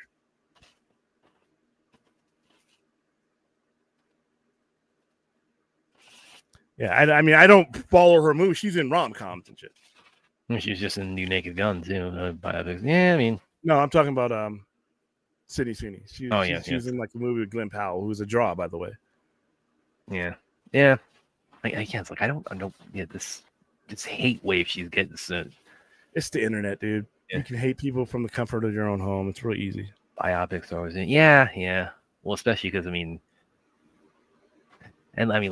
be real here. Biopics. They do also tend to have to make biopics. Like, what's the best way to put this? They do often have to, for the sake of telling a narratively streamlined story, they frequently have to supplement it with a fair amount of bullshit. Like, no biopic you've ever seen is 100% accurate. Some of them don't even get third accurate. I think the first biopic I ever saw, I remember seeing as a kid, was The Babe, about Babe Ruth. Oh wow, dude! Yeah. I hadn't seen that. I'm a baseball guy. You ever saw it with John Goodman? You never saw it with John Goodman as Babe Ruth? Yeah. Wasn't really interested. Yeah. Dodger fan. I didn't even watch the Jackie Robinson movie until later on in life. So. That didn't make money, but that did make a lot of money. But that also, that's good. Queen. Queen is, you're talking about Freddie Mercury's voice is literally ingrained into pop culture. You didn't know, you go to a sporting event. The voice every time your team wins a champion. We will rock you. Yeah, Radio. There's a Queen is big. Yeah. Queen is big. Yeah. By the way, that also that got a little bit of hot water too for some of the some of the, I guess, fictionalized elements about Freddy's life, and I know I always kind of looked at it like, I mean, they made that movie when they were making that movie, and I liked it quite a bit, but I think you could tell like they really like their end game was we want to get to the we want to get to Live Aid. Their goal was like the Live Aid is like is like the victory lap of that. They made a movie. Brian May, who's a producer on that movie, made a movie that they knew would connect with people who knew what Queen was and appreciated what Queen was. They left out aspects of the movie, but they don't have to put that in there. It's not mandatory that they put everything that people think they should be in a movie. Just like Michael Jackson, they put whatever the fuck they want in it, and that you as a consumer can be like, well, I don't think that's reflective, and then don't go see it. Don't go see it. Not everybody views these people the same way. There are people, right or wrong, that don't give a fuck about Michael Jackson's controversies. They'll plop down the money immediately to go see him live if he were here today. There are people there are elements about Queen that just don't resonate or matter to Queen's public. Not everybody's going to view these people in the same way. So when you're telling the story, you have to make the connection and the decision what type of story you're going to make. And who's doing the story? Like Michael Jackson's family are the ones that were behind Michael. So you kind of know that there's going to be certain things that are not going to be portrayed. And his nephew is playing him. Yeah, his nephew's playing him. So it's that family telling you their version of the story. You have a job and a decision as a consumer to care, not care, or to buy a ticket. But a lot of people are going to go see that movie. Just based on look at the view count on the trailer alone. And the trailer, it was even like Michael Jackson is like he's folklore at this point. That's what Michael Jackson grew into. He's folklore. He's like Paul Bunyan. He's that big. That's going to be a tough one too. That's going to be a tough one. Who's telling the story? I wasn't aware of that. I wasn't either. But are they going to base it off the book? There's a book that's an excellent book about him called Heavier Than Heaven. That's going to be a tough one. That's going to be a tough one for especially with how it ends. Because his fans are going to be like, they don't want to remember. A lot of fans, when it comes to Nirvana, and I agree. To be honest with you, they want to remember Kurt Cobain as the poet, as the musician. That's it. April 4th, 1994. Did they know? We all know it happened, obviously, but they want to remember him through his music, and they are allowed to do that. And the people telling the story about Kurt Cobain are allowed to tell their story through that lens. Now, somebody else can make a story that, that focuses on the heroin addiction, that focuses on the suicide, in and out of rehab. Somebody else can tell that story. But, the people who are, depending on which one gets made, a lot of times you're making these biopics because who's going to go see the Nirvana? There's going to be a lot of us Gen Xers. That's going to be like 80% Gen Xers because that's who he was. So it's going to be interesting to see that. Maybe not. Oh, okay. Who? Because, WWE is going to be real complicated. Because if you let them tell their story like the way they always tell their story, The Rock, he'd actually probably be the one that that would be the closest to like a squeaky clean kind of like one you could do. But I really be honest with you, I have no use for a WWE biopic because it's going to be bullshit, and that's going to be their story to tell. But WWE, the biopic, and what WWE, I don't think anybody wants this. I don't think it's would happen because in order, I think WWE would have a lot of creative say in that because you wouldn't have access to anybody within WWE unless they did it. Nick Khan and the people who own TKO are not going to. Well, you want to do a biopic talking about Vince McMahon? I don't think we want that. We don't even want to trade. I don't think anybody wants one about Harvey Weinstein either. You're going to get one. Really? You think they're going to do one on Harvey Weinstein? Yeah, eventually. But that's like a true crime story, kind of like one. Is that that'll be like the people versus OJ. Yeah. Well, at least in one aspect, it's going to be sugarcoated. Once again, that's their. They don't have to tell that part of the story. It's not a documentary or a biopic is not a court case. They don't have to prove Michael Jackson's case. They had a. I'm looking at it right now. They spent a pretty good. The budget for Michael is 155 million.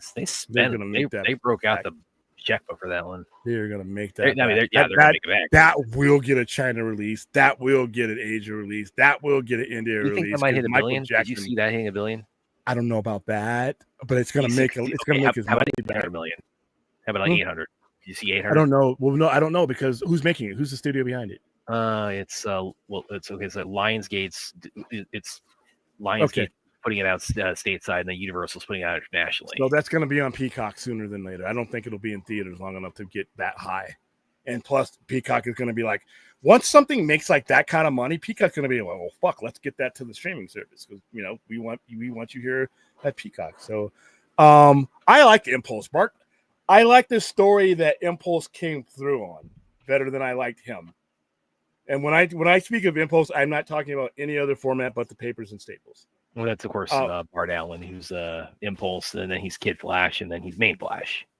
Yeah, that kind of when they started doing that, I sort of lost touch with him. Even though I knew that was going to be the eventual progression, I like his story. In the mid '90s, I liked when they were at Flash 100. I liked his story that he came up through, and I like his lineage, the way they were doing it. Especially, it's just another aspect of Crisis that lets you know Crisis was bullshit. So yeah, I like Bart Allen.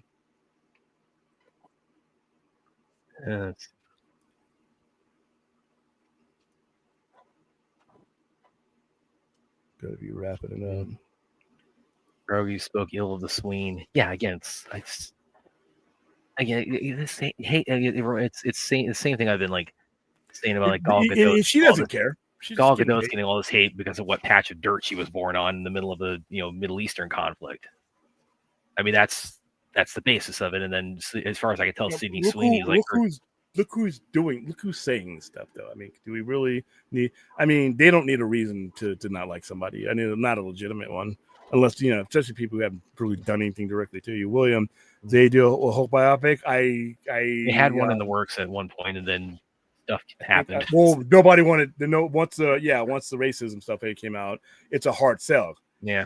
Now, if you get one, it's gonna probably the one that they were working on was a little bit more favorable to him, but it's really hard to. And once again, if you're WWE, that's a lot of footage. That's a lot of stuff that you have to contribute to. They'll do everything in their power to keep that movie from being made.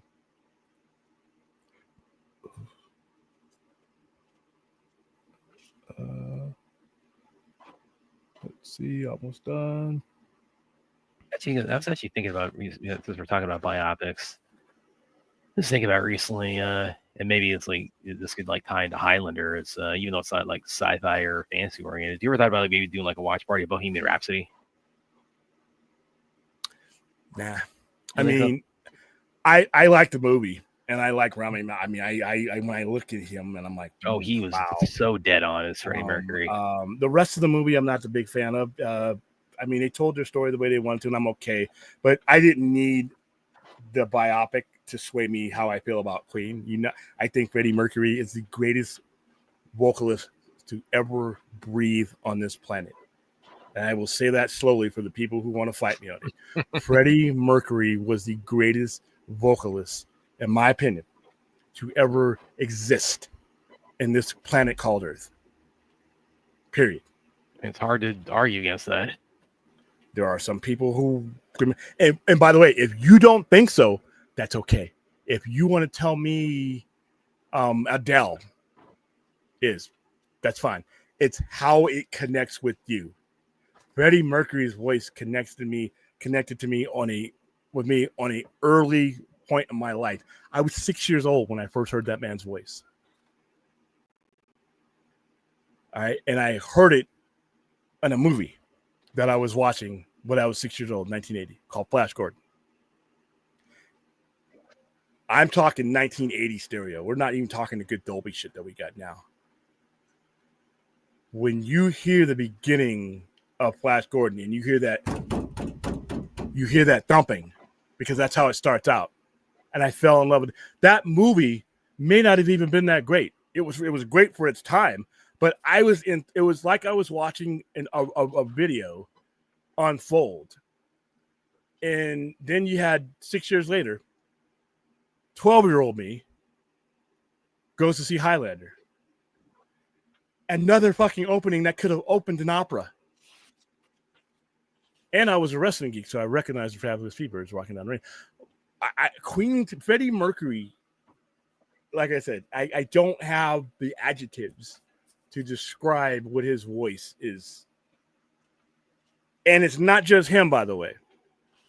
Brian May, as good as Freddie Mercury's vocals are, Brian May made those vocals work because it was almost like when he would watch Brian May, and this is any musician, like Brian May doing the things that he could do with a guitar. He matched his voice to that, and vice versa. That's why replacement Queen singers are doomed from the outset. If you're trying to step into the footprint and not, and it's different when you're talking about AC/DC, it's different when you're talking about Van Halen, because when Van Halen, when Sammy Hagar stepped into David Lee Roth's shoes, the band changed. The dynamic of the band changed. When somebody goes in to do Queen, you cannot change the dynamic of the band and that sound to fit anybody else. The public won't buy it, and it's not fair to that person. But Freddie Mercury was literally, like I said, the greatest vocalist to ever exist on planet Earth. That's my opinion. And that was a tough task for Rami Malek to have to play that man. So let's see. Hardy Boys movies will actually work because they haven't really been involved in a lot of. I mean, they've had their issues, DUIs, but they've been very public about that, and they've recovered from that. So I think. Let's see, George Lucas. Has never been one. I don't think there has. No. You're basically watching the making of Star Wars. Yeah. William's favorite section of it is going to be the making of Howard the Duck. Nah, he won't. I don't think he does it. Well, he doesn't really care. I mean, he was untouched. He's the only person in that process, that production process. Made it out. Well, him and Leah untouchable.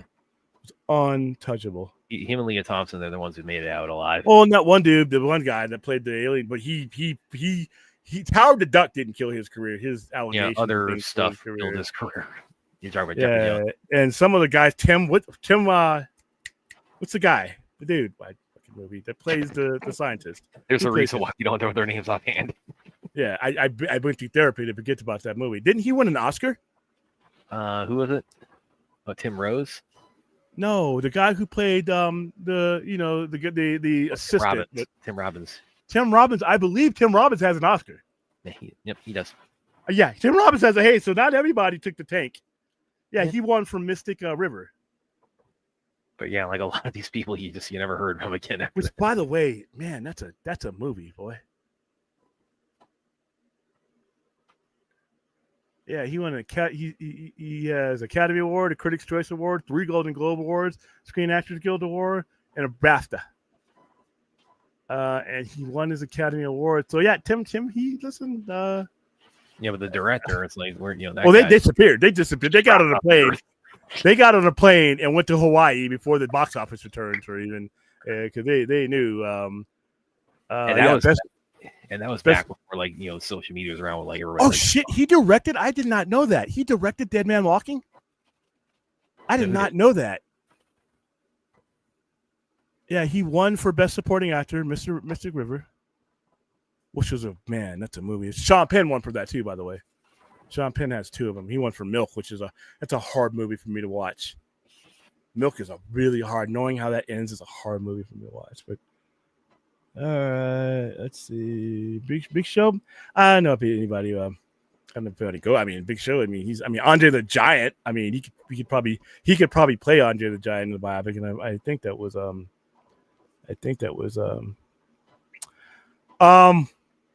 and I know I'm in the minority.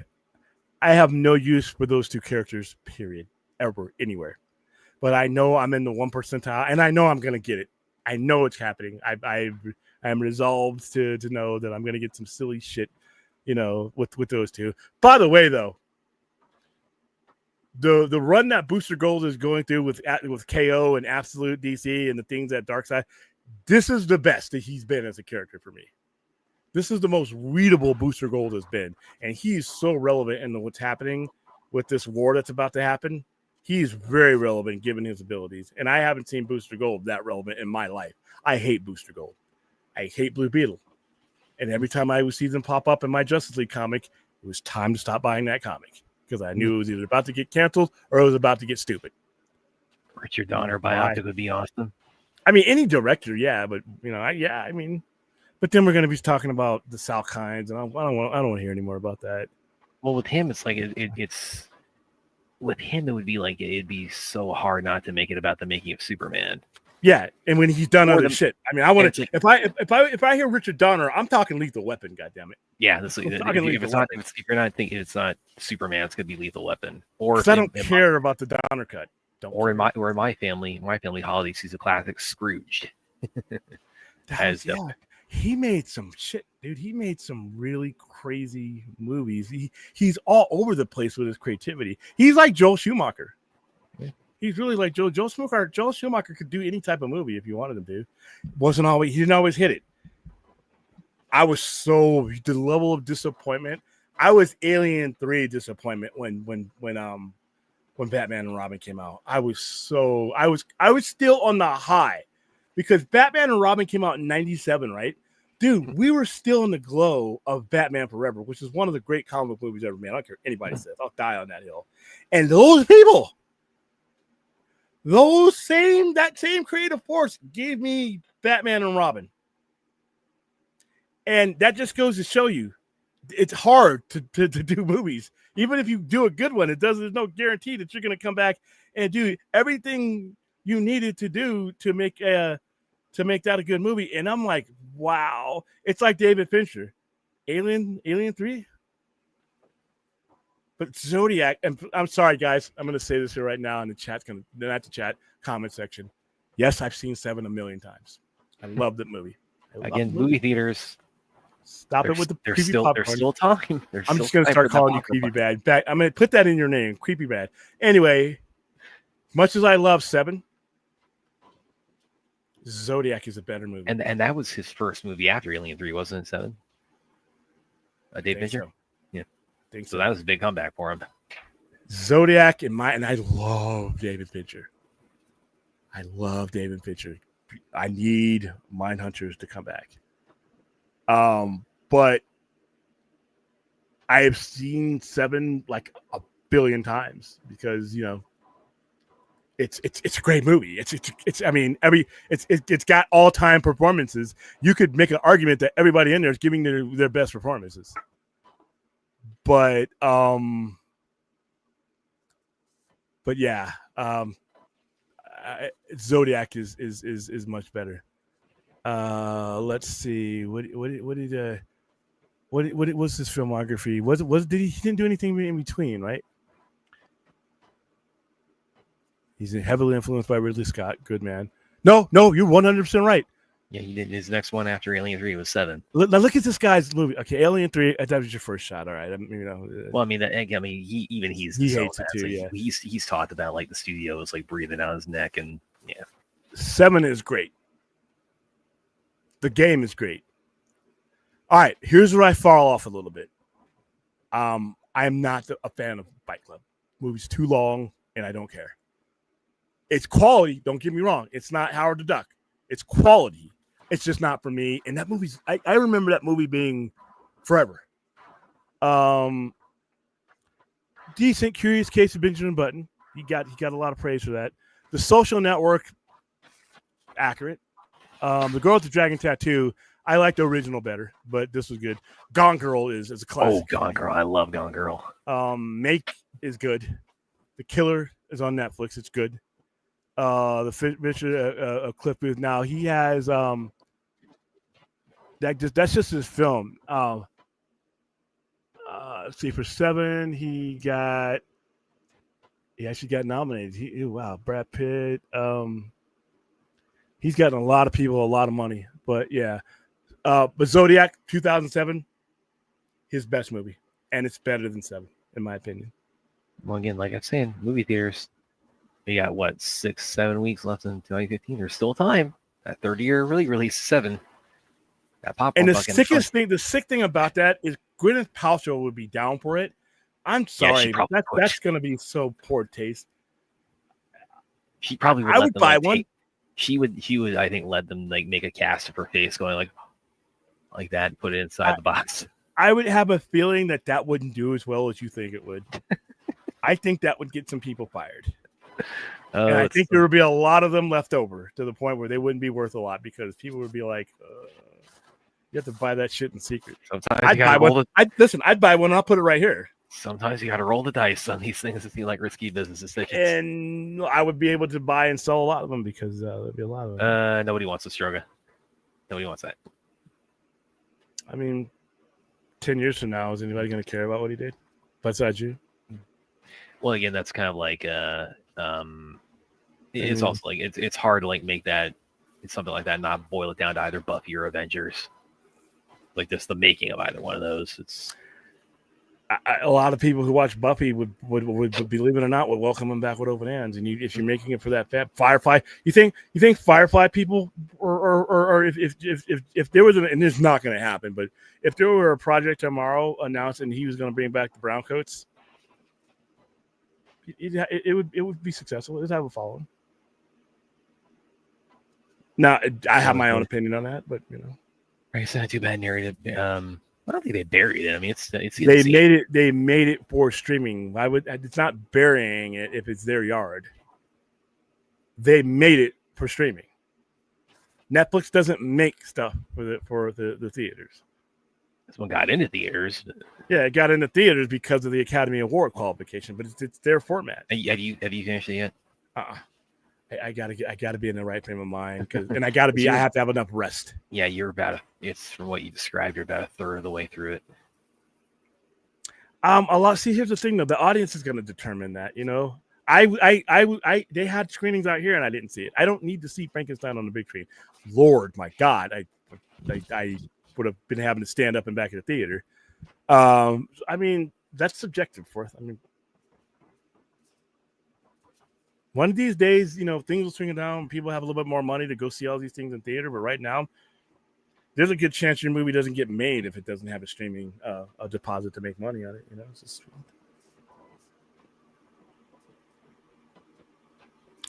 Netflix didn't spend any money advertising this movie. That's one thing that Netflix does not do. If you notice that, even if they give you a screening of it, they don't advertise. Netflix does not advertise their movies. This is their philosophy, is their library, is their advertisement. And every now and then when you start throwing in Squid Games, which I'm not a big fan of, but it's huge, Stranger Things, Frankenstein, all the things that keep people going, that's to them. It's not cost effective. They would rather just put that money into making a bunch of stuff. That's just, people can agree or disagree with that, but guess what? It's worked for them. It has worked for them.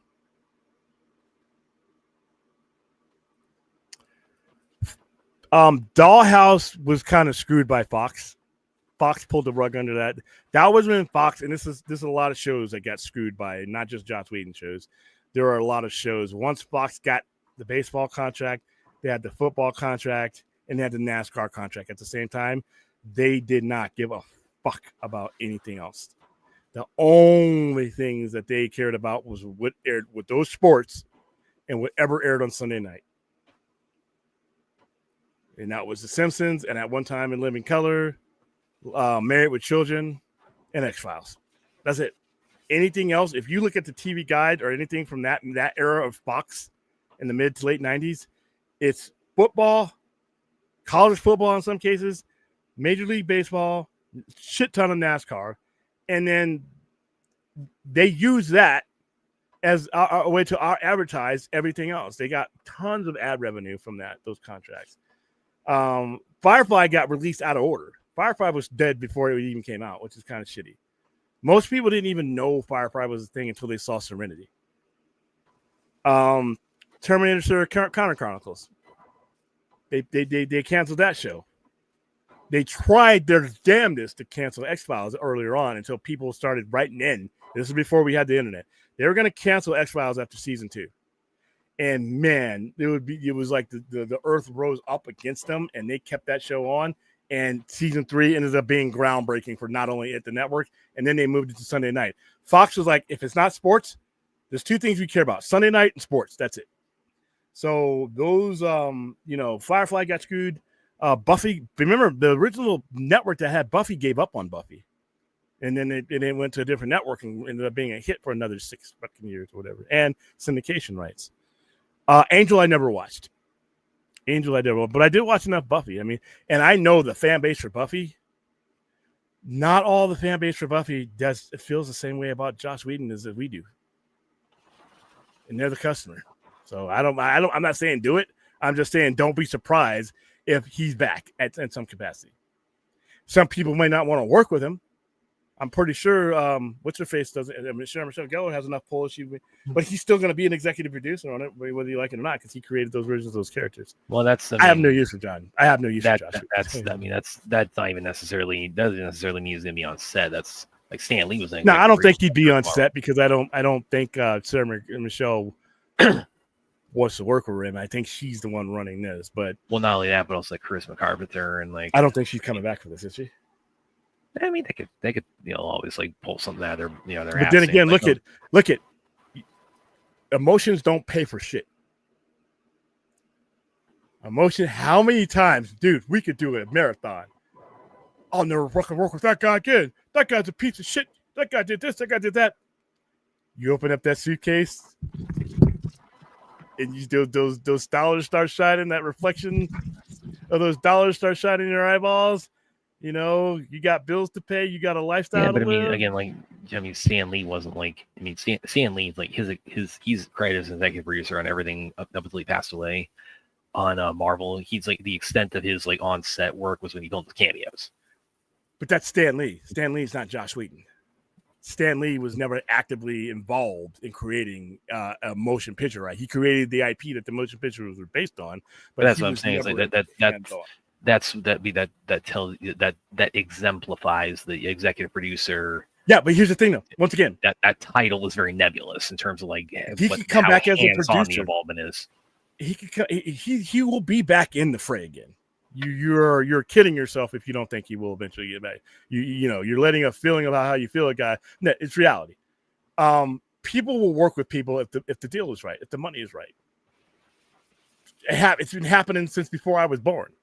I know people on major movies, you see that they've been on several movies with each other. They fucking hate each other. People on shows fucking hate each other. I have throwing accusations at each other. But open up that suitcase with that money. And then you know what happens sometimes? You're at a different point in your life. Look at this bullshit that happened, and this is the only time I'm ever going to bring this up. It's the whole Millie Bobby Brown and the Hopper situation. They were supposed to have, this big old thing.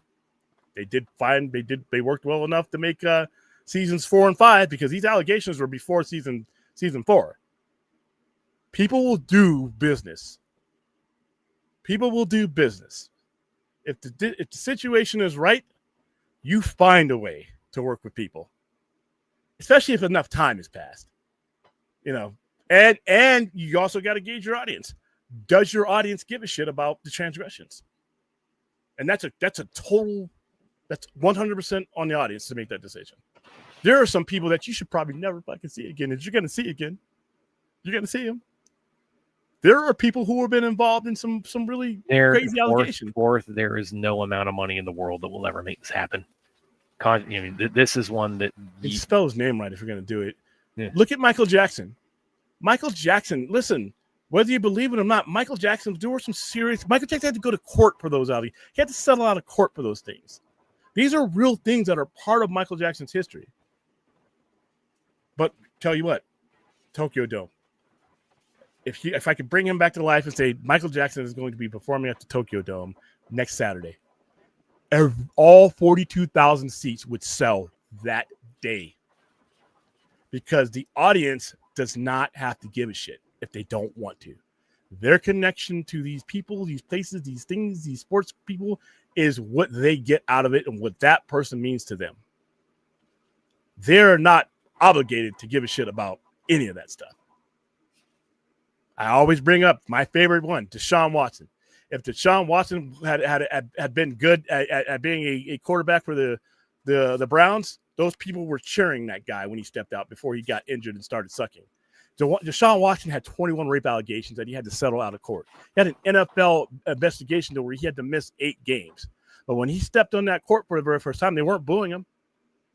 Kobe Bryant, my Lakers, was literally flying back from Colorado to LA on a helicopter because he was on trial for rape while he was leading the LA Lakers along with Shaq to the NBA Finals in 2004.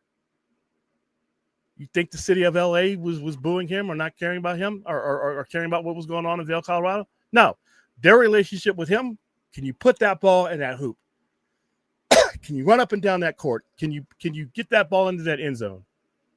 Can you run, jump, and do whatever I paid to see you do? So just because we as fans think a certain way about a certain star or athlete or anything doesn't mean the vast majority of the people give a shit. These people will be back when there's a demand for them, whether I agree with it or not. There are some individuals I hope stay away, but I know the reality is that if there is the demand and if there's business to be done, the business will be done. You know, and I'm not the biggest fan of Josh Whedon for a whole lot of reasons, but I would be an absolute fucking fool to include the word never when it comes to his involvement in anything. Do I want it? Am I endorsing it? No. But I'm not the core audience. I'm not the person who would want to see him. I'm not the person who enjoys his product. And that's the only person that matters. If there's a demand, that person will be back. Well, here's the big blockade to that is like, because I know a lot of Whedon fans. You think Snyder fans are mad at Joss Whedon? Nobody's more pissed off at Joss Whedon than Joss Whedon. So fans. we got that percentage is not going to sway anything. That percentage is not. You can't even hear. You can't even hear. He doesn't need to win those people back. He can go completely without us, and it's not going to make any difference. There are tons of Buffy and there's still you know how long Firefly's been off the air? There's still brown coat conventions. So yeah, I mean, I am not condoning any of the filthy shit that these fucking people do. Do not get it twisted, guys. All I'm telling you is just because we think about it this way doesn't mean, like I said, I got issues with Michael Jackson. I have issues with that. I think there was a lot that went on there. I'm not saying I'm not in the jury and anything else, but there was a lot. There was a pattern there that was very disturbing.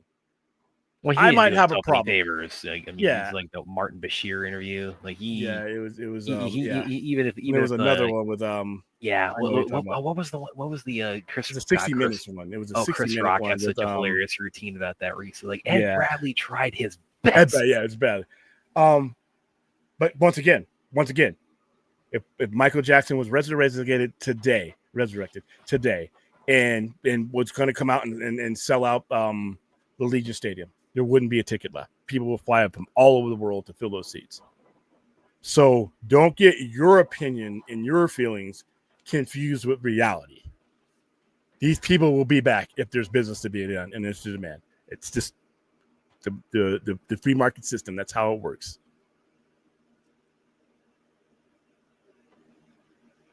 The first one, the last one. The first one was, like I said, this is where those two movies, X-Men 2000, and then that movie were the two most. Which he did work a little bit on he was like a script author on the first X-Men, and some lines, like the whole line, Wolverine to Cyclops, you're a dick. That was him, and I think another one he did was what happens to a toe when it's struck by lightning. That was him too. All right, William, what is your reaction? I knew they were going to do that because they want him to have all the titles. They want him to have every title before he retires. So, I knew they were going to do that. I'm ready for seeing his leave because he left for a while. I mean, I'm always ready for somebody to go into the next thing. You know? Well, he's doing so much now with Peacemaker and Fast and Furious, and I'm amazed he has time to balance that with pro wrestling. I mean, all right. He's done. He doesn't. He and not only that, also for a long time. And not only that, but also Make a Wish. The Make a Wish Foundation. And he just seems like a really good dude. Yeah, he's that kind of guy, and I'm glad to see him walk away from professional wrestling instead of having to limp away like a lot of people did. I'm always happy to see these people who look at the watch and say it's time for me to move on to things, and because a lot of the guys that I grew up watching are dead because they couldn't do it. It was all they knew how to do, or they're alive and their bodies are so busted up that they're on painkillers for the rest of their life. you know, or they can't walk right, or they can't stand up right. They're wheeling around and things.